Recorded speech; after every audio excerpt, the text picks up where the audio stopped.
윤석열 대통령은 어제 헌법재판소에 나와 내각과 군, 국정원 등 여러 고위 관계자들의 증언을 거짓말로 만들었고 하루 만에 다시 또 반박을 당하고 있습니다. 그런데 윤 대통령은 앞선 구속영장 심사에서도 국무회의를 거친 적법한 계엄이었다고 주장하면서 국무회의에 흠결이 있었다는 한덕수 당시 총리의 증언을 뒤집었습니다. 대통령이 국무총리까지 거짓말쟁이로 만든 겁니다. 조혜연 기자의 단독 보도입니다. 윤석열 대통령은 지난 18일 서부지법에서 진행된 구속피의자 신문에 전격 출석했습니다. 40분 넘게 직접 발언하며 비상계엄의 적법성을 강조했습니다. 이때 윤 대통령은 국무회의를 거친 적법한 계엄이었다는 취지로 재판부를 향해 직접 진술한 것으로 파악됐습니다. 비상계엄 선포라는 대통령의 권한을 국무회의를 거쳐 적법하게 행사했다고 주장한 겁니다. 때문에 내란 혐의가 인정되지 않는다는 논리입니다. 그런데 정작 한덕수 국무총리는 국회에 나와 잘못된 계엄이었다고 말했습니다. 여러 가지 절차상의 흠결이라든지 실체적 흠결이라든지 이런 것들로 봤을 때는 그것은 정상적인 것은 아니었다. 국무회의 심의가 없었다는 점도 명확히 했습니다. 이 계엄은 국무회의 심의를 거치지 않고 선포가 된 거죠? 저는 그렇다고 믿습니다. 예. 앞서 검찰도 내란 2인자 김용현 전 국방부 장관을 기소하며 비상계엄 선포에 대한 대통령의 일방적인 통보만 있었을 뿐 실질적인 논의가 전혀 이뤄지지 않았다며 하자 있는 국무회의였다고 결론 냈습니다. 12.3 내란 사태 당일 윤 대통령은 국무회의 정족수가 채워지자 불과 5분 만에 회의를 끝내고 나는 간다며 방송으로 계엄을 선포했습니다. 이런 가운데 검찰은 어제 한 총리를 피의자 신분으로 불러 계엄 전 국무회의 당시 상황 등을 조사했습니다. 취재 결과 검찰은 또 계엄 당일 최상목 권한대행의 휴대전화 통화와 문자 내역, 그리고 윤 대통령이 준 비상입법기구 예비비 내용이 담긴 쪽지까지 확보했습니다. JTBC 조혜연입니다. 국무회의를 거친 적법한 계엄이었다는 윤 대통령의 말이 거짓이란 증거는 한둘이 아닙니다.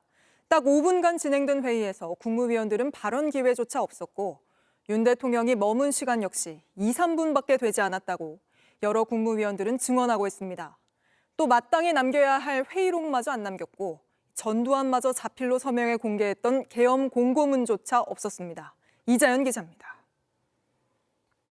비상계엄 선포 관련 국무회의 정족수 11명이 찬 건 12월 3일 밤 10시 17분입니다. 5분간 급히 회의가 진행돼 10시 22분에 끝났습니다. 그리고 10시 23분 윤 대통령이 마이크 앞에 앉았습니다. 비상계엄을 선포합니다.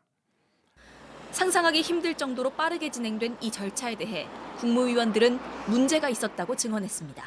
더 얘기할 기간이 굉장히 짧았습니다. 바로 이제 이석을 하셔가지고 그마저 회의 시간 전체에 머물지 않고 2, 3분만 앉아 있었다는 말까지 나왔습니다. 무척 짧은 시간 동안 계시다가 제 기억으로는 2, 3분 정도인데 지금 회의를 마칩니다라는 선언이 없는 상태에서 잠시 들어오셨다가 나가셨습니다. 속성으로 진행된 국무회의엔 회의록도 남아있지 않습니다. 그 당시에 이렇게 회의 형태로 회의장에 누가 기재를 하거나 그런 사람이 없었습니다. 전두환마저도 자필로 서명해 공개했던 계엄 공고문. 본 사람도 서명한 사람도 없다고 말합니다. 대통령의 계엄 행위에 부서 한 분 있으면 손들거나 일어나 주세요. 분명히 없을 겁니다. 온라인, 오프라인으로 어느 경우든 부서 안 하셨습니까? 없습니다. 비상계엄 선포 당시 헌법도 관련법도 모두 지켜지지 않은 겁니다. 그 국무회의 자체가 많은 절차적, 실체적 흠결을 가지고 있었다 그렇게 생각하고요. 밤 10시 17분 시작된 국무회의는 5분 만에 끝났습니다. 그리고 밤 10시 23분 윤 대통령은 방송을 통해 비상계엄을 선포했습니다. JTBC 이자연입니다. 참고하라고 종이를 접은 종이를 주셨습니다. 정확히 말씀드리면. 그러니까 옆에 누군가가, 전 잘 모르겠어요. 누군가가 저한테 자료를 하나 줬습니다. 저는 이걸 준 적도 없고, 그리고 나중에 이런 계엄을 해제한 후에 한참 있다가 언론에 뭐 이런 메모가 나왔다는 것을 기사에서 봤습니다. 근데 그 기사 내용도 조금 부정확하고 그러면은 이거를 만들 수 있는 사람은 국방장관밖에 없는데 자, 국방장관밖에 없는데 김용현 전 장관이죠. 오늘 청문회에서 민주당 박선원 의원이 국방부 군사보좌관에게 물어봤습니다. 이렇게 답을 했고요. 들어보시죠. 22시 20분부터 윤석열 대통령의 대국민 담화문까지 진행 동안 11시 10분까지 계속해서 합참 전투통제실에 김용현 장관이 있었죠? 예, 그렇습니다. 윤석열 대통령이 긴급 대국민 담화를 마치고 다시 국무위원들께 돌아와서 거기서 공소장에 의하면 한덕수 총리, 조태열 장관, 최상목 부총리에게 문건 지시를 했다 이렇게 되어 있습니다. 그 시간은 22시 43분으로 추정이 됩니다.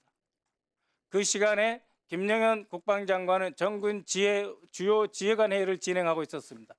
즉 김용현은 그때 대통령실 국무위원 대기실에 있지 않았습니다. 따라서 최상목이 대통령으로부터 바로 받았다는 것이 확실하다. 네. 자, 그러니까 국방부의 군사보좌관이 누가 작성했는지 누가 전달했는지는 알 수 없는 위치에 있죠. 다만 당시에 국방부 장관이 어디에서 무엇을 하고 있었는지 시간대별로 이렇게 질문을 했고 그렇다고 답을 했습니다. 그래서 그런 걸 시간과 머문 장소로 볼 때 최상목 권한대행이 대통령으로부터 바로 받은 것이다라고밖에는 볼 수 없다라는 추정이 가능하다. 거의 확실하다는 표현을 썼습니다.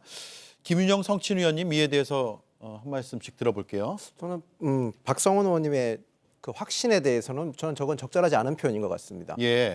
최상목 대행이 아까 분명 언론에서 밝혔고 대정부 질문에서 밝힌 거는 자신이 누구한테 받았는지 모른다는 거지 않습니까?